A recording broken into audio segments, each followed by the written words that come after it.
వచ్చావు ఇక్కడికి? మర్యాదగా వెళ్ళి ఇక్కడి నుంచి. రాఘవ, నువ్వే మాట్లాడుకో. నేను వాడిని చూడాలి. వద్దు, నువ్వేం చూడక్కర్లేదు. నేను వాడిని చూసే తీరాలి.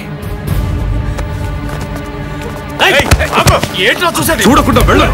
ఆగండా, వెళ్ళనియండి. వదలండి, చూసి వెళ్ళనివ్వండి. ప్రాణ స్నేహితుడు కదా.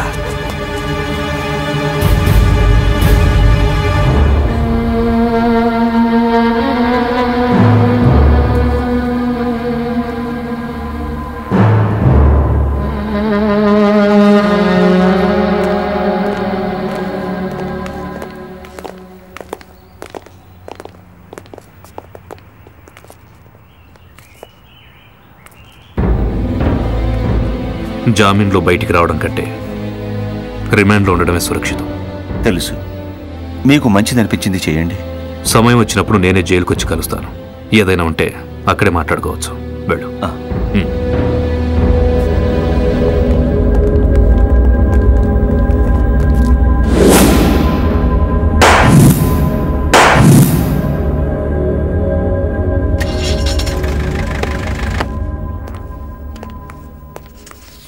నమస్కారం.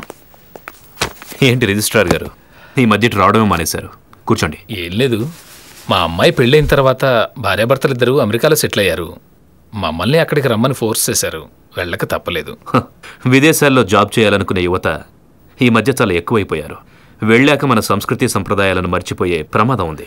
మీరు చేసిన సహాయం నేనెప్పటికీ మర్చిపోను. మేమెప్పుడూ మీకు రుణపడే ఉంటాం. దానికి టైం రావాలి కదా.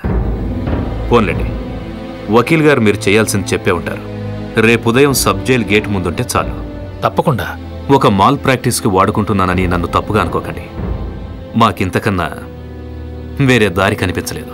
నాకు తెలుసు, ఏం కావాలన్నా చేస్తాను. నా పరిధిలో ఉంటేనే. ఏ కాన్సిక్వెన్సెస్ వచ్చినా సరే నేనండగా ఉంటాను. చాలు, ఆ మాటిచ్చారంటే ఏదైనా చేస్తాను.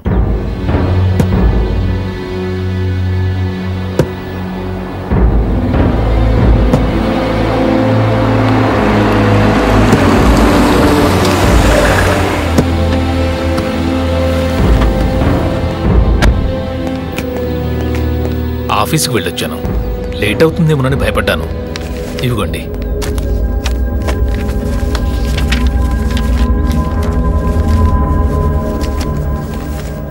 చూసి జాగ్రత్తగా డీల్ చేయండి.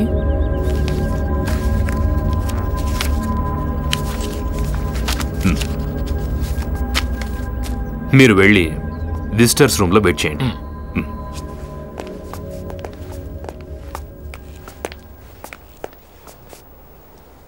రేపు కోర్టులో హాజరుపరుస్తారు. వీరా, కోర్టులో ఏం చెప్పాలనే దాని గురించి నాకు ఎలాంటి ఐడియా లేదు. భయపడద్దు, నేను చెప్పినట్టు చెప్తే చాలు. మీరు నేరం చెయ్యలేదు. చంద్రాన్ని చంపిందెవరో మీకు తెలీదు. వెదురు కుప్పానికి పని మీద వెళ్తున్న మిమ్మల్ని, వాసుని చంద్రం అతని ముగ్గురు సోదరులు అడ్డగించి ఆయుధాలతో దాడి చేశారు. ఇంతే మీరు చెప్పండి, మిగతా నేను చూసుకుంటాను. మీరు కొన్ని పేపర్స్ మీద సంతకాలు చేయాలి. వకీల్ గారు, చిత్తూరు జిల్లా వరదయ్యపాలెనికి చెందిన పాలకుర్తి మార్తాండాను నేను. అంతా మీరు చెప్పినట్టే రాసుంటారు కదా. నన్ను ఈ కేసు నుంచి ఎలా బయటపడేయాలని ఆలోచిస్తుంది మీ ఇద్దరే కదా. ఎక్కడ సంతకం పెట్టాలో చెప్తే చాలు. ఇక్కడ ఇక్కడ సంతకం పెట్టడానికి పెన్ను పట్టుకోలేను. వేలుముద్ర చాలు.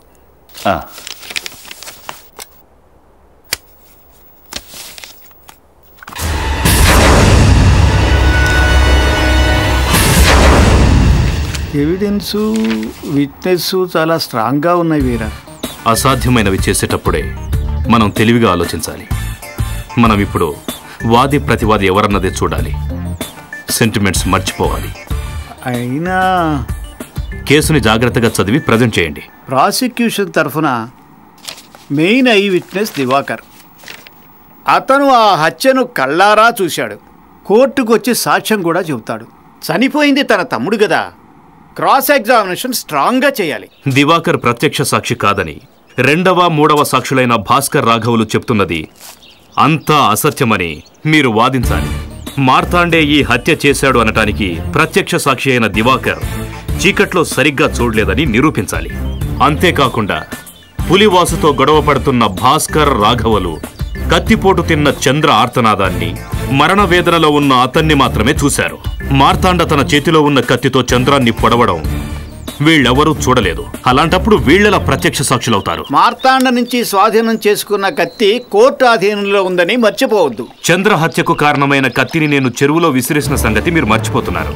Chemical examination report, forensic report, post mortem report ఇవన్నీ విశదీకరించి మార్తాండ నుంచి స్వాధీనం చేసుకున్న కత్తితో చంద్ర మరణానికి కారణమైన గాయమయ్యే అవకాశం లేదని ప్రూవ్ చేయాలి. ఇది తెలివికలవాడు వాదించే పద్ధతి. క్రిమినల్ చరిత్ర ఉన్న 2 ముఠాలు ఒకరికొకరు ఎదురుపడ్డారు.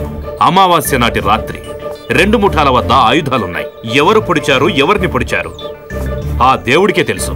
దాన్ని పోలీసులు, కోర్టులు తేల్చలేవు. దివాకర్ని, అతని సోదరుల్ని ప్రతివాదులుగా చేసి మనం వేసిన కేసు కోర్టులో ఉంది. మార్తాండ చేతికి నేను చేసిన పెద్ద గాయం, దానికి ట్రీట్మెంట్ తీసుకున్న హాస్పిటల్ రిపోర్ట్స్ కోర్టులో సబ్మిట్ చేయండి. కుడి చేయికి గాయమైన మార్తాండ ఎడం చేత్తో పొడిచిన అలాంటి గాయం అయ్యే అవకాశం లేదని మీరు కోర్టులో ప్రూవ్ చేయాలి. ఈ పాయింట్లన్నీ మీరు సమర్థవంతంగా వాదించగలిగితే తీర్పు మనకనుకూలంగా వస్తుంది. ఇందులో అనుమానమే లేదు. మనం ఈ కేసు గెలుస్తాం వకీల్ గారు, కన్ఫర్మ్.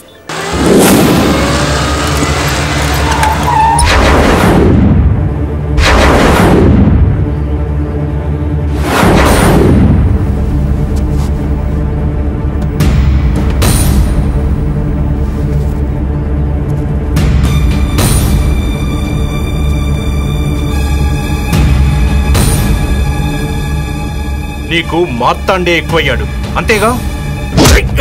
దివాకర్, వదులు, నన్ను వదులు, వదలండి.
వకీల్ గారు, ఏమిటిదంతా? మార్తాండకు అభయం ఇచ్చినందుకు ఫలితం అమ్మా.